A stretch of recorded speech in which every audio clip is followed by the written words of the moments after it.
అజామ్ ఖాన్ అనేటటువంటి వాడు నిర్మించినటువంటి ఆ ఏదైతే జవహర్ యూనివర్సిటీని కూల్చేందుకు బుల్డోజర్లను పంపేస్తుంది, ఇదేం దుర్మార్గం అన్నది ఇప్పుడు వైఎస్ఆర్ కాంగ్రెస్ పార్టీ వాళ్ళు, కాంగ్రెస్ నుంచి వచ్చిన వాళ్ళు ఎక్కువ మంది ఉన్నారు. వాళ్ళు ఈ ప్రొజెక్షన్ తీసుకొస్తున్నారు.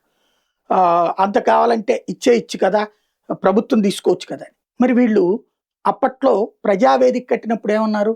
అక్రమ నిర్మాణం అని జగన్ కోల్చమంటే దాన్ని సమర్థించారు కదా. అక్కడ అక్రమ నిర్మాణం కూలుస్తుంటే వీళ్ళందరూ తప్పుపడుతున్నారు.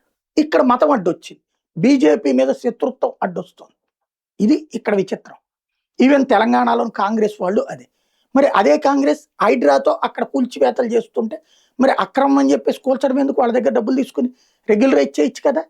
మరి అక్కడ హైడ్రా చేసే చర్యల్ని సమర్థిస్తారు, ఉత్తరప్రదేశ్లో చేస్తే వ్యతిరేకిస్తారు. ఇది రెండు తెలుగు రాష్ట్రాలు ఈ మధ్యన వచ్చినటువంటి విచిత్రమైన పరిస్థితి.